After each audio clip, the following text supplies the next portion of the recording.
buenos días, estimados oyentes, contentos de recibirlos aquí para que caminemos juntos a través de la vida espiritual. Sí, largamos el programa Caminemos Juntos, es el espacio de CAF, un camino de desenvolvimiento espiritual. Y estamos hoy el grupo un poquito reducido, Félix, Manuel, quien les habla José, en los controles Roberto Pato Molina, ajustando y poniendo el programa al aire. Para hoy hay un tema muy interesante, muy atractivo, es la fe y las creencias. Sobre esto hay mucho hablado, mucho escrito por filósofos, creyentes, religiosos y todo tipo de personas, ¿no? Así que pero nosotros vamos a hacer una pequeña síntesis y algunos elementos para compartir y reflexionar. Así que aquí está el tema, la fe y las creencias. La primera pregunta que surge es si es posible vivir sin fe. Nosotros podemos tener todo el material del conocimiento del mundo y hoy estos apuntes fueron escritos hace mucho tiempo, cuando no existía Internet. En este momento existe Internet y existe un nivel de conocimiento que en realidad para nosotros es realmente inabarcable. Pero aún así, nosotros tenemos que aceptar de una o de otra manera que otros saben cosas que nosotros no sabemos y tenemos que confiar en que sean ciertas. Por otra parte, la fe nos es indispensable para mantener buenas relaciones humanas. Yo no puedo mantener relación humana con otros si no tengo fe y confianza en él. Por eso la fe está muy relacionada con la confianza y es la única manera en que puede funcionar un grupo. Así es, ¿no? En eso, en el plano humano, tener una confianza, tener fe en alguien es imprescindible, porque si no, no podríamos vivir realmente tranquilos. En el otro campo, en el otro ámbito, en el otro horizonte, está la fe en las creencias religiosas, la fe en Dios, la fe en una forma de deidad o en una idea de lo sobrenatural, ¿no? Quizás allí cada uno de nosotros nos vamos formando desde nuestra infancia en la fe o en la forma en que nuestros padres o nuestra sociedad o nuestro medio concebía la creencia religiosa o esa fe. A mí me parece que eso tiene mucho que ver, pero también después las experiencias de cada uno que va teniendo a lo largo de la vida hacen que pueda expandir o pueda, abarcar más de la fe inicial que tuvo, la creencia inicial que tuvo. Y a mí me parece que eso es un gran paso que tenemos que hacer los seres humanos, porque hay tantas formas de creer en el mundo, pero tantas formas que es difícil que todos coincidamos en una sola. Una vez creo que leí en alguna parte que había puede ser, 7.000 formas de creencias religiosas en el mundo o algo así. No sé, lo voy a constatar. Pero eso quiere decir que cada uno tiene su forma de ver a Dios o a lo divino o de considerar la realidad de otro modo, sin Dios y sin lo divino. Pero sí es cierto que estamos los seres humanos y nosotros tenemos que entendernos entre nosotros para poder convivir en un mundo mejor. Sí, me dan vuelta un montón de ideas porque, son muy distintos niveles de los que estamos hablando. Pero en todos ellos hay varias cosas en común. Uno, la persona humana. Por otro lado, la capacidad de nuestro raciocinio, de nuestro modo de comprender y de ver las cosas. Por otro lado, la intuición que podemos tener y la experiencia concreta con respecto a algún punto. Entonces todo esto me parece a mí está relacionado porque uno puede leer algo, ahora en internet se publican muchísimas cosas, y a veces uno habla con un especialista y le dice, no, eso no es así, en realidad es tal otra cosa. Entonces hace falta un sentido común, un buen sentido para analizar lo que uno lee. Y si uno tiene dudas y no sabe, buscar fuentes, buscar personas, buscar lugares donde uno pueda cotejar.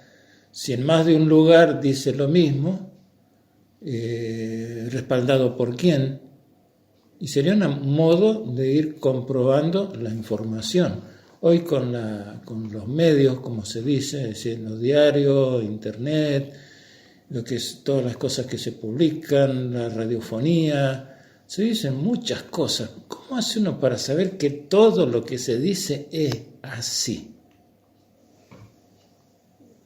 Entonces, hay cosas en que a mí no me incumben mucho, es decir, nos toca todo en la vida, obviamente, pero yo no me voy a hacer mucho problema si el referee que dirigió tal equipo hizo un penal que no existía para que ganara el otro. Yo no tengo manera de comprobarlo, ni me voy a hacer mucho problema por eso, por más que me guste el fútbol.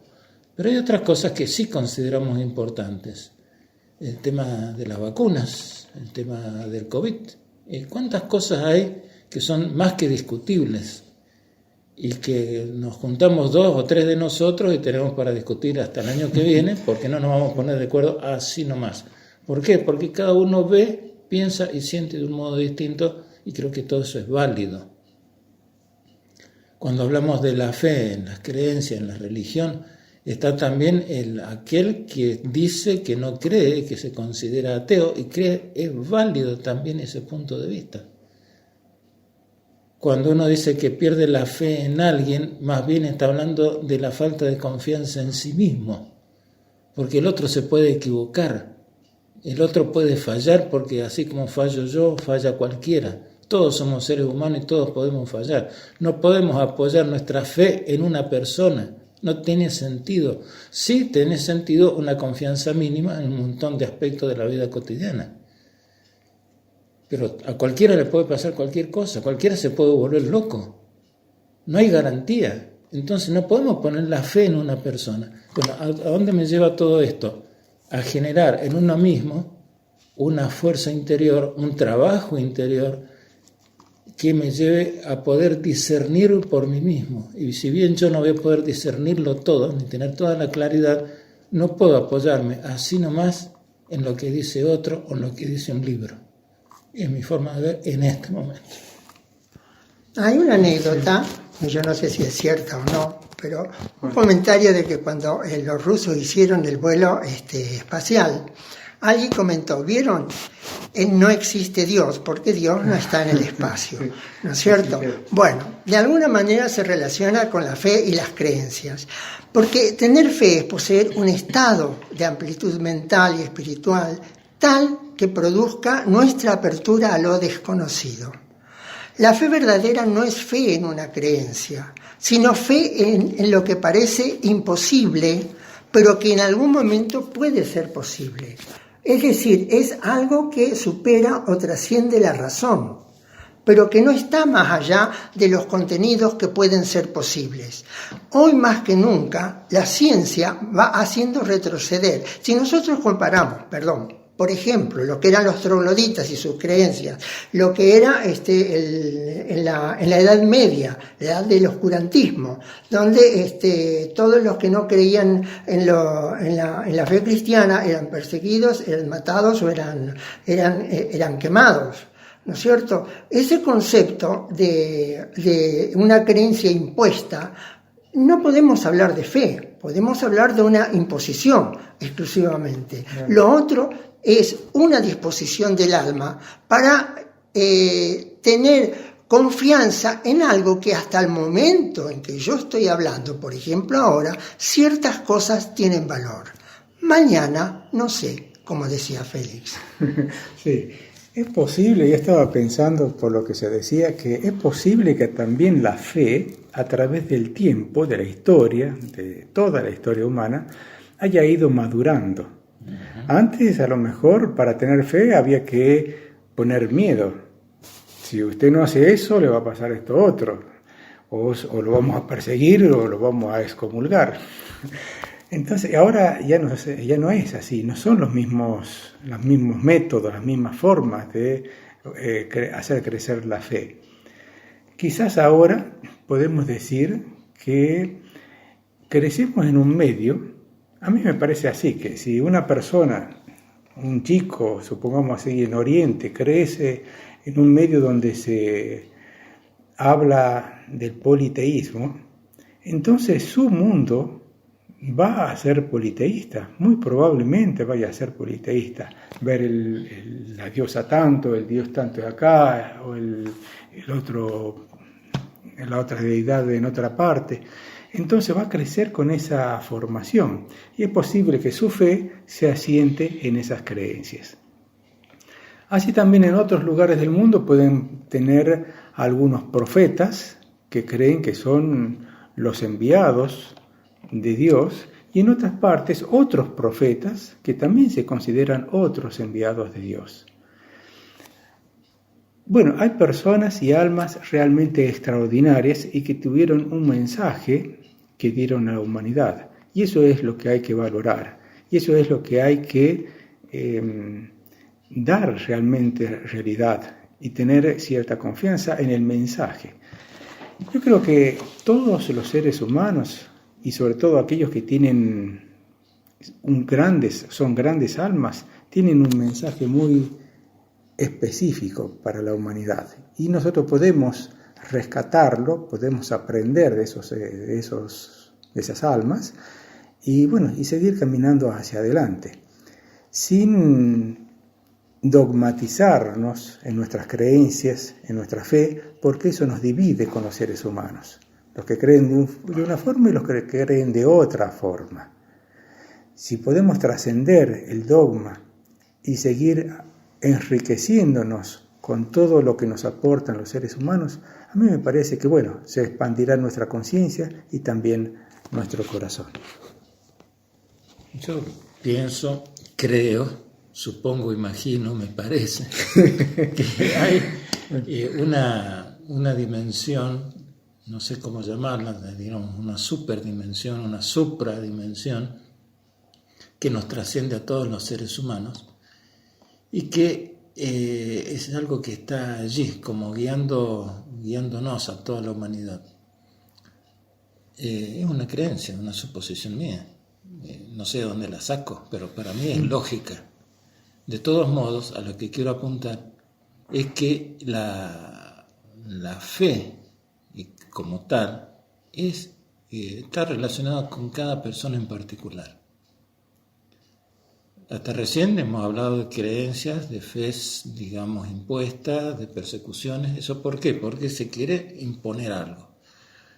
Más allá de la imposición, lograda o no, cada persona en sí misma tiene un valor rescatable, un valor a comprender, a transformar, o que lo lleva a dar un paso más en la vida, a ser mejor persona, y no porque crea en esto o en lo otro, es una necesidad interior. Bueno, quizás esa necesidad interior de cambio, de transformación, de superación, esté basado en algo que no es del todo racional.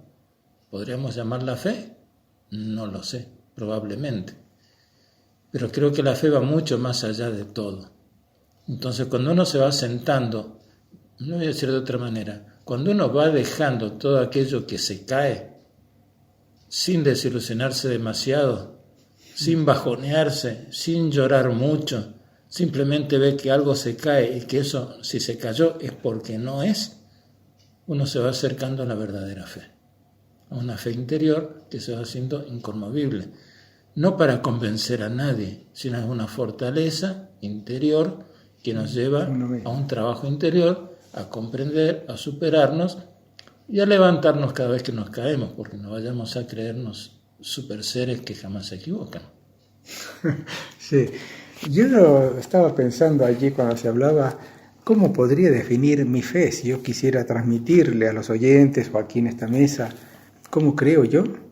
Yo internamente voy a decir en este momento sí creo en Dios, pero no es un señor, no es una entidad, no es un ser que está allí arriba de una nube o en algún lugar lejano o en otra dimensión, no sé. Es algo incomprensible, pero hay un Dios, hay una Divina Madre, como le llamamos nosotros, que sobrepasa, pero infinitamente, me parece a mí, infinitamente la comprensión que tengo en este momento. Pero eso es como una certeza, como una seguridad interior de que eso es así, de que hay algo trascendente más allá e inexplicable de la vida, de la creación, del universo, todo eso, bueno, le llamamos Dios, o le llamo yo Dios, algo que está allí. Pero esa es una visión que yo me doy cuenta que es personal. No puedo dar la seguridad o la certeza que uno tiene, transmitirla con toda precisión a otra persona. Yo creo que a medida que vamos viendo que, como se decía recién, algunas creencias se nos caen, algunas ideas se nos caen, es porque no era del todo real, no era del todo firme, no era del todo verdadero quizás. Y entonces va a seguir madurando, surgiendo aquello que realmente es verdadero, aquello que es firme, que es sólido. La fe no es en realidad fe en una creencia, sino en lo que parece que es imposible de que exista o de que sea realidad, pero que sin embargo nos predispone a pensar que en el futuro puede ser de otra manera. La fe, entonces, podemos decir, es un vuelo de la razón sobre la intuición, ese don de la mente que abre un campo incontable de posibilidades al alma. En síntesis, fe es la seguridad de que la verdad está potencialmente en nosotros y que a veces simplemente necesitamos de un estímulo exterior para que ese conocimiento, esa sabiduría que es innata en el alma del hombre, surja y aflore en nuestra conciencia. Bueno, yo creo que... ¿Hay algo más? Sí, Bien. brevemente, muy brevemente. Sí, yo pienso también que hay una seguridad íntima que no es transferible, sino a través de un trabajo interior, a veces muy costoso.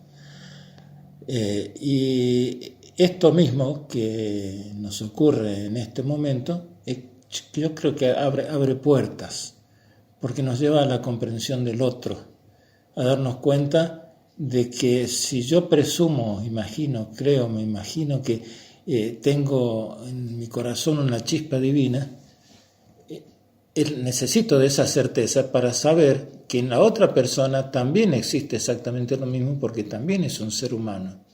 Quizás uno está en la búsqueda y confía en eso, y la otra persona todavía no está en la búsqueda y ni siquiera se le ocurre que lleva un Dios adentro, en el buen sentido del término, no porque sea la totalidad, pero sí porque participamos, tenemos esa chispa divina interior. Para mí es una certeza, no puedo convencer a otro con palabras. La única manera de que la otra persona se convenza, entre comillas, porque no se trata de convencer a nadie de nada, es que lo descubra por sí mismo. Entonces, tal vez el camino espiritual, la religión, el sendero que cada uno recorra, nos va llevando a un punto en común de todos los seres humanos que nos hermana, más allá de las diferentes creencias, de las diferentes religiones, los diferentes colores de piel, de las diferentes políticas, porque somos esencialmente seres humanos. Muy bien. Bueno, el tema fue la fe y las creencias. Y me parece que le hemos dado algún poquito de rosca a las tuercas o elementos para que tanto nosotros como los oyentes puedan reflexionar. Y bueno, se trata de eso, de caminar juntos y seguir madurando en la vida espiritual. Como decía el sastre, es mucha tela para cortar. Sí, hay mucha tela. Bueno, lo invitamos a escuchar un poquito de música y retornamos. Así continuamos caminando.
La canción que se ha escuchado tiene por título Scarborough Fair.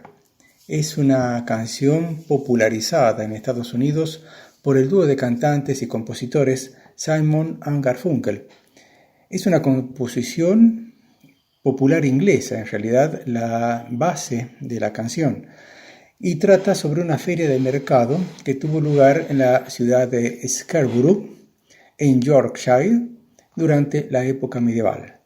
La canción original es de autor anónimo y Paul Simon aprendió la canción en 1965 mientras visitaba al cantante de folk británico Martin Carty en Londres. De allí empezó a componer esa canción que sufrió distintas modificaciones antes de presentarla en público. Después tuvo un éxito rotundo y fue interpretado por muchos intérpretes, cantantes e instrumentistas a lo largo de todo el mundo. En la versión que hemos escuchado ahora, la versión esta, es de un conjunto que se llama Nox Arcana, que quiere decir en latín noche misteriosa. Nox Arcana. Es un grupo de Estados Unidos formado en 2003 por Joseph Bargo y William Piotrowski. Entonces la canción Scarborough Fair de Paul Simon, interpretada por el conjunto Nox Arcana. Estamos en el programa Caminemos Juntos, un espacio de CAF, un camino de desenvolvimiento espiritual. Para escuchar en vivo a través de internet, poner en la barra de direcciones fm-medio-flash.com, todo con minúscula. Hacer clic donde dice en vivo. Para escuchar en diferido, poner en el buscador CAF Caminemos Juntos. Luego hacer clic en la solapa donde dice videos. Para informarse sobre el camino en la web, www.caf.org. O bien el correo para nosotros, los integrantes de la radio, infocaf@gmail.com. Los teléfonos, el fijo de la radio 03546 420 007 o bien el 15 53 81 09 o 15 53 81 12. Estamos en el programa Caminemos Juntos. Este es el espacio de CAF, un camino de desenvolvimiento espiritual. En esta parte de las entrevistas, hoy también a través de Zoom, por esto de la pandemia, todas las entrevistas las hacemos por Zoom. Pero en la pantalla tenemos a un señor que en este momento está en Córdoba capital, Edgardo Vega. Él me dijo así, que es cordobés, pero nacido en Catamarca, o es catamarqueño que vive en Córdoba. También. Bueno, él está en Córdoba hace mucho tiempo, creo que más de 30 años, algo así me dijo. Pertenece a la fe Bahá'í. Y ese es el interés que nos atrajo para conversar un poquito de su vida, sus vivencias, sus experiencias, su espiritualidad a través de la fe Bahá'í. Así que buenos días Edgardo, ¿cómo está? Buenos días José, la verdad que es una gran alegría poder compartir este espacio. Muy buenos días a toda la radio audiencia. Es una inmensa felicidad para mí estar en este momento compartiendo con toda su audiencia y con usted, José. Bueno, gracias. Para nosotros también, Edgardo. Usted me comentaba entonces que había venido de Catamarca a Córdoba, quizás con el fin de estudiar, trabajar. Ahí no tenía idea de la fe Bahá'í aún, en ese momento. No, la verdad que totalmente no conocía absolutamente nada. Es más, yo fui criado, como la mayoría de este pueblo argentino, criado dentro de un seno cristiano, católico, muy practicante, muy católico consciente, ¿vio? Se vivía la espiritualidad desde la familia. En mi seno familiar, por ejemplo, tengo tío, hermano de mi mamá, que era franciscano.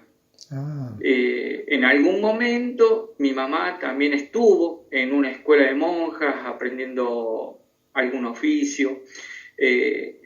La vida de servicio de mi madre desde muy niños nos enseñó con el ejemplo de ella. Sí. ¿Y había una había una búsqueda espiritual desde temprano, desde pequeño, en su caso? Había, creo que sí. de hecho, como le cuento, José, que como vivía en un entorno espiritual, en mi casa se rezaba todas las noches el rosario. Ajá. O sea, éramos una familia realmente. Practicante. Mi madre puso esa semilla de la espiritualidad en su familia. Y esa búsqueda que usted menciona, yo, llegada ya la adolescencia y empezando a ver un poquito más el mundo, empecé a tener como preguntas, como esas dudas, así que en algún momento de alguna confesión que me tocó hacer en alguna fecha sagrada, lo pregunté porque era algo como que me abrumaba, ¿no? Para decir, ¿por qué si un judío que llora y se lamenta frente al muro de los lamentos, Dios no lo va a perdonar? Porque yo había entendido como que solamente los cristianos católicos se podían salvar. También me preguntaba, ¿por qué un musulmán que en su máximo acto de sumisión postra su frente en el piso, rogándole a Dios o elevando sus manos hacia el cielo pidiendo la gracia de Dios, Dios no lo escucharía porque era musulmán? Entonces, todas esas cosas como que iban dando vueltas así. La idea de que del demonio y esas cosas también no me terminaban de cerrar, ¿vio? Entonces, todas esas eran dudas que tenía, pero que bueno, en algún momento se me dijo, si tienes fe no tiene que preguntarte eso, y bueno. Y bueno, y después la trayectoria, ¿cómo sigue? Después de la vida en Córdoba, ¿cómo empieza ahí la relación espiritual? Claro, vine a Córdoba y en la universidad conozco a una compañera de estudio. De hecho, combinamos para que me prepare en una materia, la que hoy es mi esposa. Ah, mire, muy bien. Y en todo ese momento eran muy buenos amigos, muy buenos compañeros de estudio, pero nunca me había comentado nada ella acerca de la fe, pero había actitudes que a mí me llamaban muchísimo la atención. Sobre todo el manejarse siempre con la veracidad ante cualquier circunstancia, la relación que había entre padres e hijos, realmente, o sea, había cosas que me marcaban, hasta que un día, en una situación, se da que yo le digo, justo estaba, viste, esa gente que entrega folletos en la plaza, qué sé yo, sí. Y justo llego yo, y le digo, sí, pero no le tenés que dar importancia a esto. Entonces ella me mira y dice, hay que escuchar a todos, porque todos tienen algo para decir. Entonces, eso a mí me llamó la atención, como que me prendió una luz. Dije, a ver, y esta chica no va a misa todos los domingos, y empecé, y hasta que un día le pregunté, le digo, ¿y vos en qué crees? Y bueno, y ahí me contó cómo era la fe baja y todo esto. A todo esto, para mí, José, vos te imaginarás, queridos amigos, se imaginarán que dentro de el espacio donde yo fui criado, donde yo fui educado, estar en relación con miembros de otra religión era algo... No era aceptable, no era aceptable. No era aceptable bajo ningún punto de vista. Entonces... Y ahí hay como dos cosas, ¿no, Edgardo? Por un lado tira el amor por la noviecita, y por otro lado la religión, la idea universal, la idea de que hay algo que también puede comprenderse las otras creencias, ¿no? Bueno, cuando comienza a explicarme cómo era la fe, empiezo a encontrar muchas respuestas a las que me había referido en un principio. Ajá. Pero tenía miedo, sinceramente, José. Dentro de mi interior, yo tenía muchísimo miedo. ¿Miedo de qué? Miedo de estar fallando a Dios, miedo de las profecías que decían de que había que tener cuidado con los falsos profetas, miedo de dejar triste a mi familia, que con tanto amor me había educado. Había muchos miedos dentro mío, una lucha interna dentro mío, que hacía, de que todo eso sea una coraza, un velo, que no me permita. ¿Y qué edad tenía en ese momento? Y yo en ese momento tenía 20 años. Ah, bueno, jovencito. Sí. Y ese velo que tenía del prejuicio, de no querer tampoco investigar más allá por miedo de que me convenzan. Entonces, una educación basada en los miedos. ¿Vio? Entonces, esto fue creando una lucha interna dentro mío, como diciendo, tened cuidado, vos sos esto, pero mirá que hay esto también. Sí. Entonces, eso produjo mucha guerra dentro mío, hasta que un día realmente yo tenía un gran amor por Elcita, y Elcita es mi señora. Sí. Y yo le pedí a Dios de que tenga lo que tenga que ser. O sea, si me había confesado, claro, y me había confesado con un sacerdote y me dice, mira, deja que hable el amor, me dice. Entonces, para todo esto, como vos te imaginarás, José, lo que habrá sido dentro de mi familia. Claro, una explosión. Un hermano, una vuelta, un día me dice, siento que perdí un hermano. Somos 6. Bueno, te quedan otros 5. Sí, es duro, sí.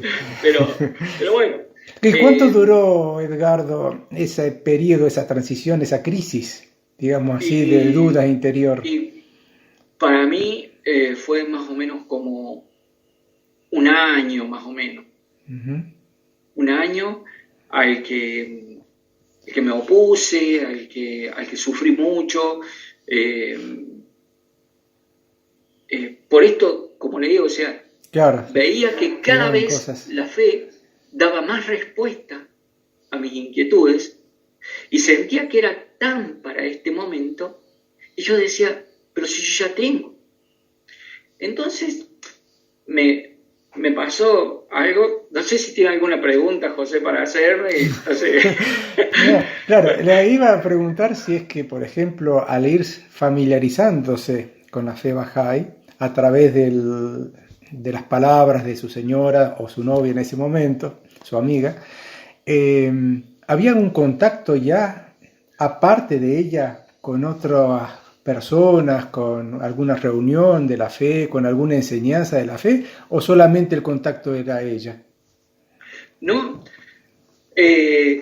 muy buena su pregunta, porque usted sabe que, ella no me hablaba mucho de la fe, porque veía que a mí no me hacía muy bien. Y de ella tenía todo lo contrario. Me decía, vos no dejes de ir a misa, no dejes de hablar con un sacerdote, porque eso te hace bien. Entonces, como que me animaba a mí a seguir en mi camino. Claro. Entonces, y ese gran ejemplo de desprendimiento a mí me llamaba muchísimo más la atención. Entonces, nos empezamos a conocer todo esto. Veía que venían amigos, jóvenes de otros países, a tener encuentros de jóvenes bajáis en Córdoba, ellos viajaban a otros lugares, y la relación que había era como que se conocían de toda la vida. como una gran familia, y se saludaban y todo, y alguna vez se vieron cuando eran chicos en algún viaje, y después esos amigos trajeron otros amigos, y así. Sí. Entonces, como que me llamaba la atención eso. Esa gente, Después empecé a perdón, conocer la perdón, comunidad Edgardo. Bahá'í. Sí, una interrupción pequeña. ¿Esa gente Sí, que sí. iba y venía era de distintas edades o eran jóvenes nada más? No, de distintas edades, de distintas edades. Ujú. Usted sabe que será que, bueno, venían de otros países, porque como la fe Bahá'í está diseminada en todo el mundo, y hay distintos pioneros que han salido de distintos países y han viajado a establecerse en distintas localidades, entonces viajan familiares, van y vienen, y los chicos también son amigos, entonces viajan y van y comparten. Es como un apoyo mutuo que hay, ¿no? Sí. Ese ida y vuelta que hay de... Y eso lo dentro de impresionó, eso lo impresionó también los Me jóvenes, la gente impresionó que... sobre todo la relación tan pura que había. En el abrazo fraterno, en esa mirada que había en los amigos de la fe Bahá'í, yo sentía que a mí me recibían como si me conocían de toda la vida. Ujú. Y compartíamos alguna comida, algo así, con los amigos, porque dentro de las festividades hay una parte donde es una parte devocional, ¿no es cierto?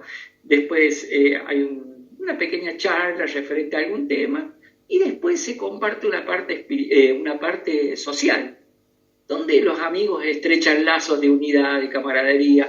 Entonces, yo siempre llegaba a esa parte, porque no quería que me convenzan. Claro. Entonces, yo llegaba a esa parte, y entonces, bueno, veía ese espíritu de unidad realmente. Se vivía como una gran familia, la verdad. Entonces, me iba llamando la atención, hasta que en un momento ya dentro de mi ser sentía de que tenía que dar un paso. Y en un momento me puse en comunión con Dios, creo que como nunca antes, y le pedí que me enviara alguna señal,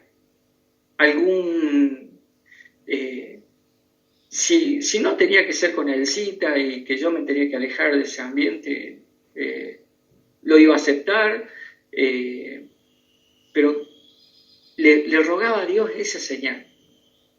Y al poquito tiempo yo iba a las charlas bajáis, iba de muy mala gana, iba solamente para cumplir, digamos, pero me costaba entrar. Ahora lo que yo me daba cuenta era que me costaba salir, porque las enseñanzas eran como tan lógicas que yo decía, pero ahí está la respuesta a lo que yo quería. Entonces, eso fue como abriendo mi espíritu, y justamente hay una palabra que una señora me dijo de las enseñanzas de la fe Bahá'í, que dice que el buscador, cuando está en ese camino de la búsqueda, debe librar su corazón de todo lo que tiene, de amor y de prejuicio, vaciarlo de todo y con un corazón abierto investigar. Claro.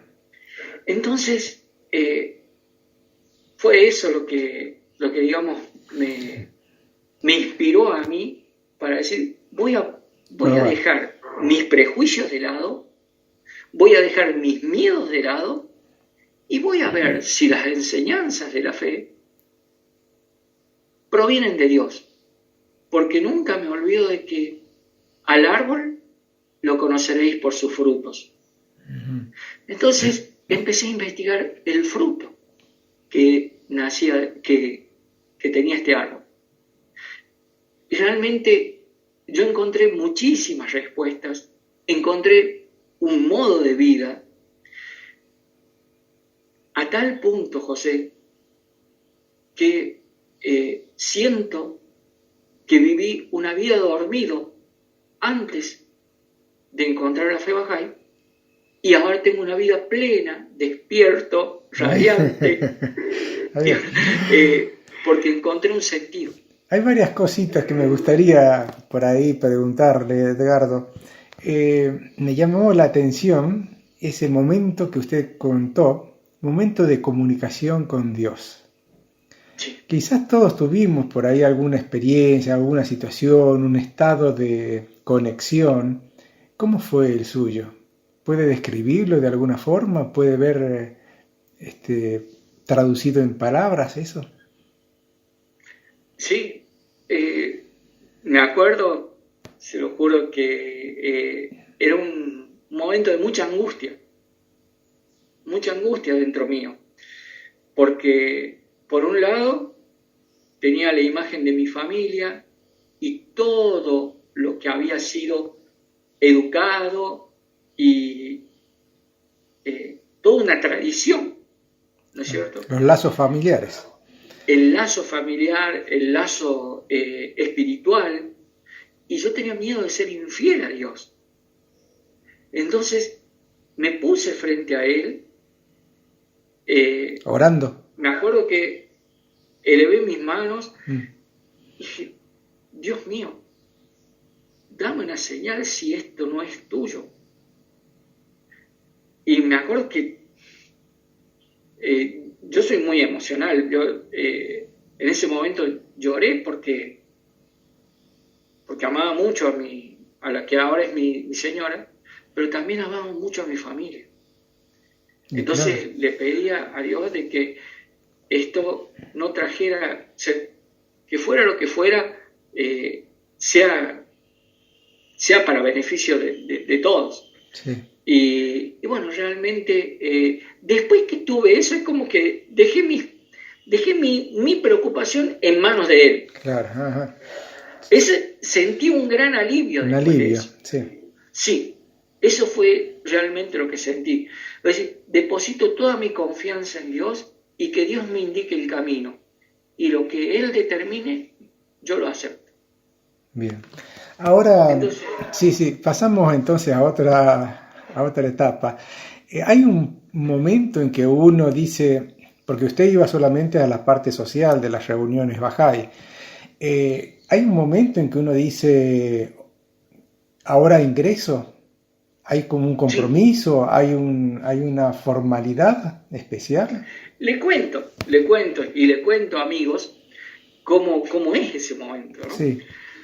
Resulta que dentro de a las charlas esas que yo le comento que asistía, porque antes se hacían charlas públicas en distintos hoteles, de salones, así, se hacían charlas, y bueno, había un señor al que yo respetaba mucho, porque realmente, bueno, había muchos amigos que daban muy buenas charlas, incluso venían de otras provincias, de Buenos Aires, de otros lados, que realmente, bueno, contaban qué era la fe Bahá'í, cuáles eran las enseñanzas, y realmente a mí me cautivaba. Particularmente había un señor de origen judío, y yo le pregunto a él, le digo, che,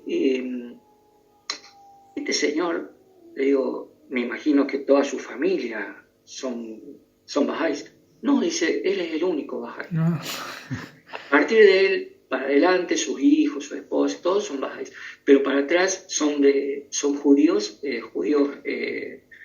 realmente muy, muy practicantes. Y eso me llamó la atención, porque dije,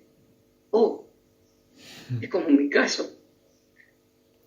Parecido. O sea, no es algo que no pase, y realmente es más común de lo que uno cree, de venir de una cuna, de una tradición, de un origen, de una tradición, y realmente descubrir este camino y tomarlo.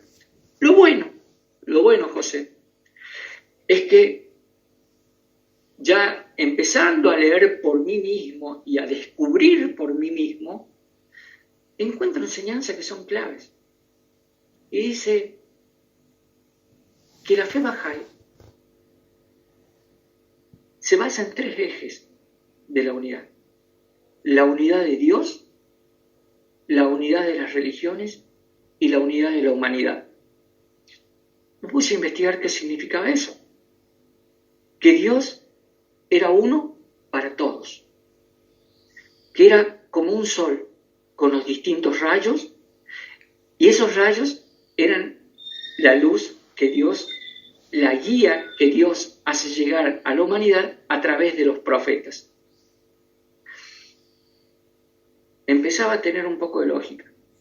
Después, cuando dice, la religión es una, la religión de Dios es una, que de tiempo en tiempo Dios no nos deja solos a la humanidad. Él nos creó, por lo tanto Él nos cuida. Entonces de tiempo en tiempo va enviando sus mensajeros para mandar sus enseñanzas de acuerdo a la capacidad que tenga la humanidad de entender en ese momento.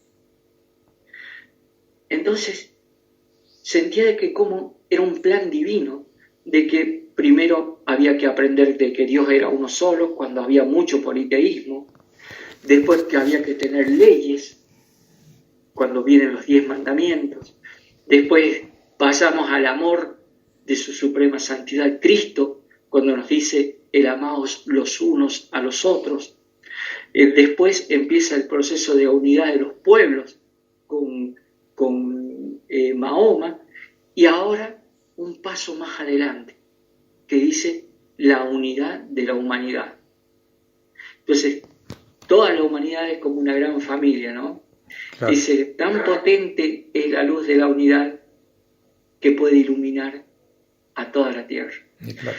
Entonces, eso fue, y decir, la humanidad somos todos. O sea, no hay un pueblo elegido, sino toda la humanidad.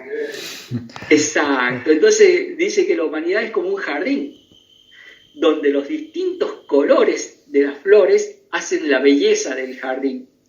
Entonces, todo eso es como que me fue cerrando, y entonces, bueno, me encantó, y bueno. Sí. Dije, ¿y el ingreso en sí, entonces, hay una formalidad? El ingreso en sí fue cuando yo le pregunto de este señor y me dice esto, dije, se da muy parecido a mí.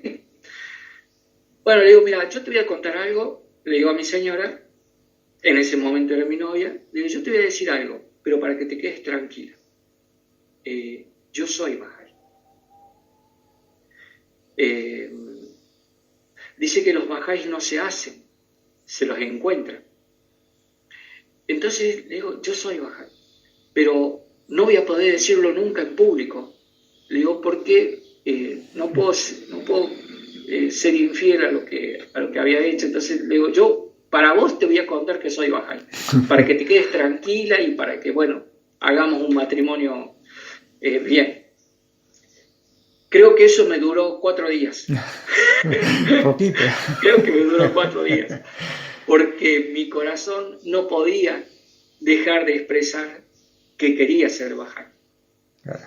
Entonces, dentro de la fe Bahá'í no hay ritos de iniciación ni bautismo. No existe dentro de la fe Bahá'í. Solamente el manifestar que uno cree en Dios, que cree en el origen de todas las religiones y que cree que Baha'u'lláh es el profeta de Dios para este tiempo y sus enseñanzas son de origen divino. Muy bien. Entonces, un día, a los 4 días de yo haberle dicho esto a Elcita, había una reunión en la sede local acá en Córdoba, y claro, se sorprenden todos, y yo estaba ahí. Y le comentan al coordinador que estaba de esa noche en la reunión, y dice, Edgardo quiere decir que es Bahá'í.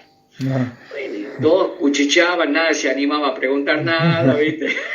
Entonces, inicia la reunión y dice, bueno, amigos, tenemos una sorpresa, bueno, Edgardo nos va a contar. Yo ahí le dije, querido amigo, siento que la fe Bahá'í es una religión para esta época y acepto a Bahá'u'lláh como una manifestación de Dios y quiero ser parte de esta agrupación. Fue una emoción tan grande de la comunidad, mi suegra lloraba, sí, realmente fue un momento para mí inolvidable, emotivo. Y una pregunta más, porque ya se nos está yendo el tiempo. Se la dejo en sus manos. La relación familiar, Sí. ¿ha madurado, mejoró, se solucionó o sigue todavía en proceso así?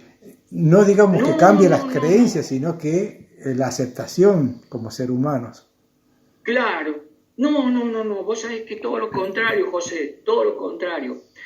Vos sabés que, viste en esos momentos que uno necesita, que uno, bueno, reconoce la fe, yo digo, bueno, ¿seré Bahá'í porque es Elcita o porque yo quiero ser Bahá'í? Y me di cuenta de que aunque no esté ella, yo quería ser Bahá'í. Para mí era importante eso. Entonces, en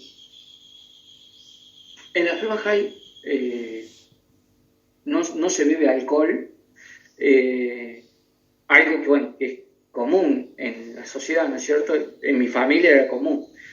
Entonces, en mi familia le costó un poco aceptar, pero hubo unas palabras que fueron claves en ese momento cuando un amigo me dice, en este momento vos tenés que demostrar que sos más hijo del hijo que tenía. Claro. Tenés que ser más hermano del hermano que tenía.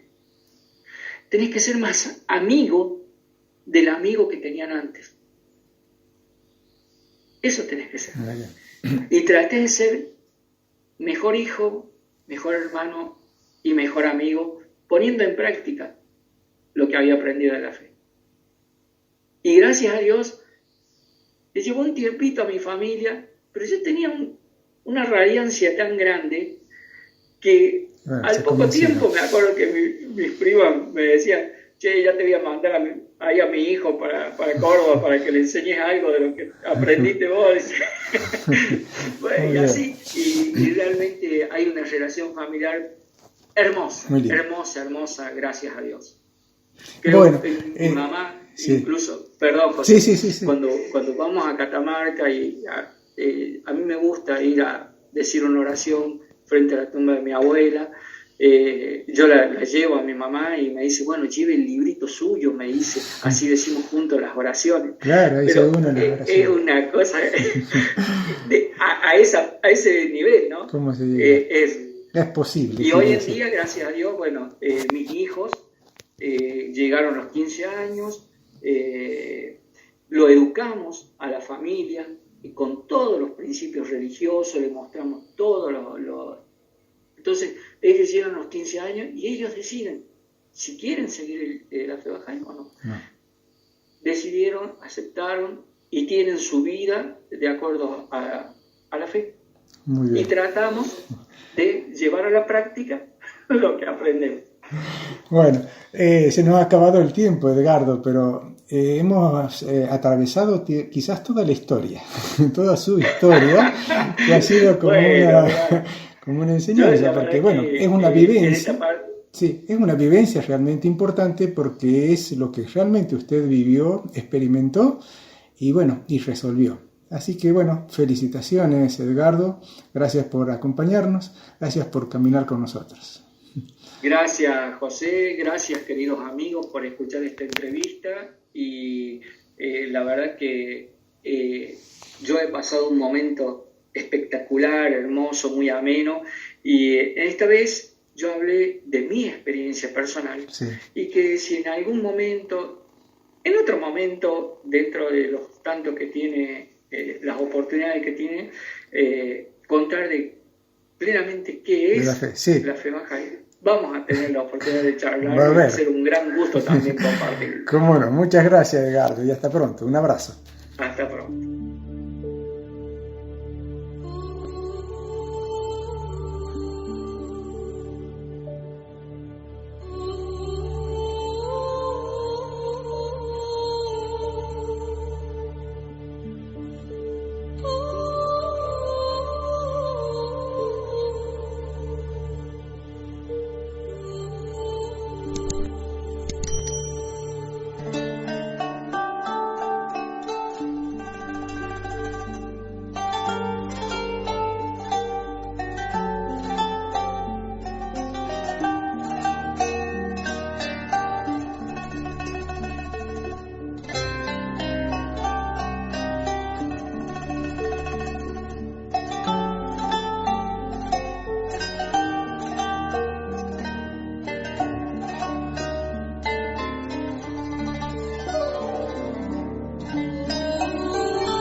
Para ambientar esta parte del programa, hemos seleccionado una música árabe cantada, música árabe relajante, destinada a la meditación, a la reflexión, a la introspección.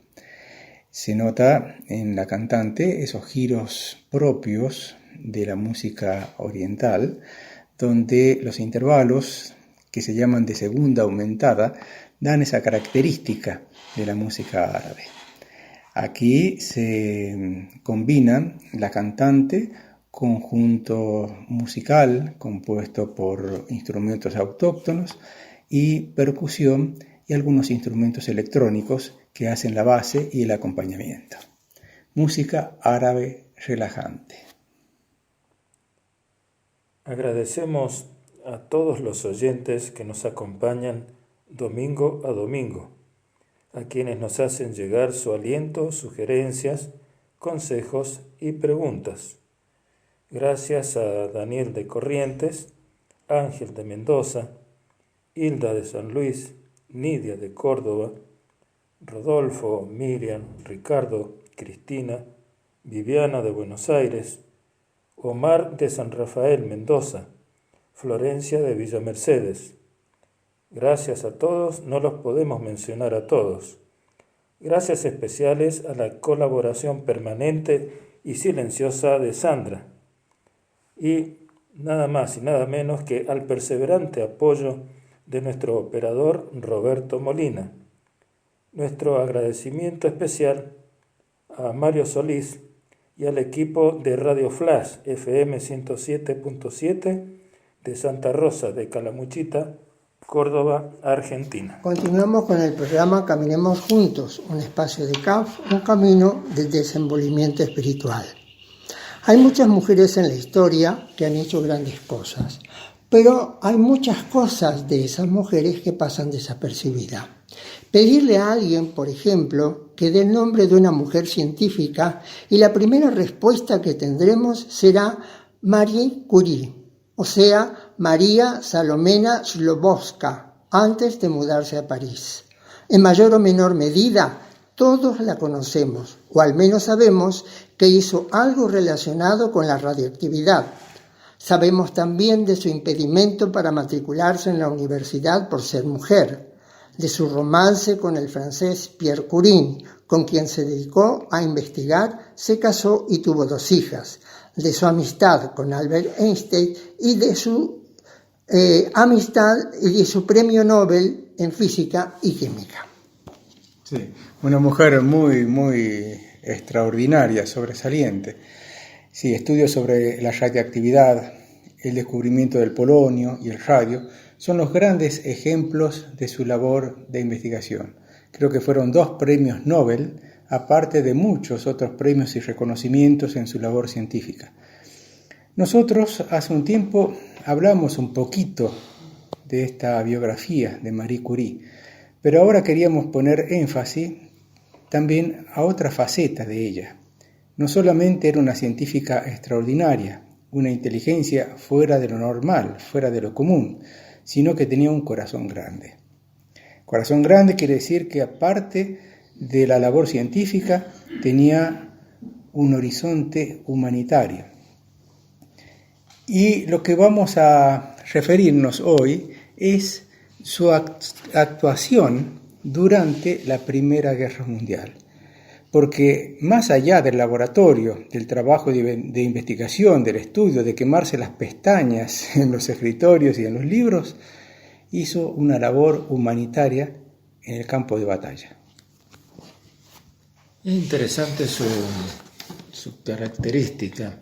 Ella no es una persona que se puede decir sociable, como diríamos hoy en nuestra jerga. Más bien era retraída, una persona que vivía para su trabajo y mucho más después del fallecimiento de su esposo. Uno podría pensar que, una persona así, una científica de alta valía, estaría más que justificada si hubiera pasado el resto de su vida todo encerradas en sus laboratorios, en investigaciones y demás.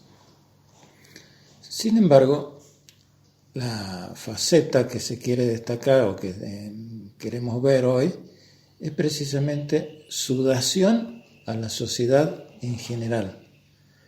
En la guerra, ella se da cuenta de las circunstancias, sufre junto con los que sufren humanamente hablando, realmente quiere encontrar una solución y es suficientemente hábil, diplomática, como para aprovechar las buenas relaciones que ella ya tiene con médicos, ministros y demás, para buscar una solución al inconveniente. ¿Qué es lo que ella ve? Los soldados en el frente sufren muchas heridas y son más los que mueren a causa de los tratamientos que se les dan, que hay que amputar, hay que hacer una cantidad de cosas horribles, una carnicería. Son más los que mueren por eso que por la bala del enemigo. Entonces ella se da cuenta que si hubiera un medio para ubicar dónde están las esquilas, las balas, aquello con que ha sido herida y hacer la operación justa en el lugar adecuado, se ahorraría mucha sangre, mucho dolor y mucha gente. Ella se dio cuenta de que los rayos X, que ya se conocían en esa época, sí tenían aplicación en la medicina. Pero ¿qué pasa? Los aparatos de rayos X estaban en los hospitales y estaban muy lejos del frente. Entonces, ¿qué es lo que se le ocurre? Se le ocurre hacer unidades de rayos X móvil, de tal manera que pudiera llegar al lugar donde estaban operando los médicos y de esa manera mejorar la calidad de la atención que recibían los accidentados, no accidentados, los que estaban heridos, los que estaban heridos, y que realmente salvó muchísimas vidas. Además, hay una cosa que es importante destacar. Ella, junto con su hija, fue la primera que fue al frente para trabajar como ayudante en el manejo de las máquinas de rayos X. Y una cosa muy interesante, ¿de dónde salía la electricidad? Muy simple, es decir, su imaginación hizo que ella creara o le incorporara al vehículo una dínamo que con el motor producía la electricidad necesaria para la aplicación de la máquina. Sí, hay también otros detalles. Ella, quiere llevar los rayos X al frente de batalla, a las partes de campaña donde tienen que atender a los heridos. E idea entonces un aparato de rayos X portátil. Realiza una ambulancia que luego se la bautiza con el nombre de Petite Curie, Pequeña Curie. Y también necesitaba financiación. Para eso busca a las mujeres de Francia, mujeres de la alta sociedad, mujeres, apoyo de la Cruz Roja y la Unión de Mujeres de Francia. Con eso pudo equipar el primer automóvil. Pudo equipar esa ambulancia e ir con su hija al frente de batalla. Se llegaron a poner en marcha más de 10 ambulancias móviles, que para la época, ahora 10 quizás es muy poquito, pero para la época era muy importante, y recién empezaba a hacerse la aplicación de los rayos X. Es de destacar que en esta época a nosotros se nos pasa un poco por alto, dada, todos los cambios positivos que tiene nuestra sociedad. Si bien nosotros vemos cosas que no nos gustan y que nos gustaría que fuese distinto, ya hemos superado una cantidad de cosas, yo diría pasos agigantados si se quiere. Una de esas cosas es que la desgracia, entre comillas, de María Curie es que es mujer y extranjera en Francia. Si bien ella después se nacionaliza o se nacionalizó, para muchos era una polaca. Y en momento de guerra, un extranjero siempre es sospechoso para desconfiar. Además, siendo mujer, no podía hacer una cantidad de cosas tales como, fijémonos las limitaciones, no podía manejar un vehículo. Si bien ella hay momentos en que nosotros sabemos por otras informaciones que ella se escapa, se va con su ambulancia, maneja ella y se va a salvar vidas, pero evidentemente las limitaciones de la sociedad, ella se tiene que adaptar a eso para que se cumpla lo que realmente quiere. Entonces, su hija, obviamente también mujer, es apenas una adolescente. Entonces, cuando ella se da cuenta que hace falta gente hábil, práctica y que quiera dedicarse, le dice a su hija que la acompañe para que aprenda y después vaya a enseñar a otra gente, es un escándalo. ¿Cómo va a mandar a su hija, una adolescente, al frente? Y ella dice, es lo que hace falta. Entonces, fijémonos el espíritu que ella tiene, primero como madre, como educadora, sabe las posibilidades reales de su hija, que pues obviamente ella se destaca como científica y también recibe su premio Nobel, pero en ese momento se tiene que adaptar a las circunstancias, y es lo que hace, sabe y humildemente, y hace lo que hace falta para seguir salvando vidas. Bueno, apasionante la historia, pero volvemos enseguida. Los invitamos a disfrutar un poquito de música y estamos de nuevo caminando juntos.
se ha escuchado la canción Nostalgias del compositor griego Yanni.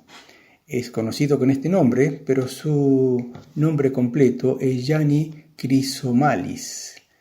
Él nació el 14 de noviembre de 1954 en Kalamata, Grecia. Es un compositor y pianista griego, como dijimos, quien reúne los géneros orquestal, instrumental y lírico en sus composiciones e interpretaciones. Esta versión de Nostalgias es una grabación en vivo que se realizó en el Royal Albert Hall en Londres. Es una sala de conciertos en el Reino Unido.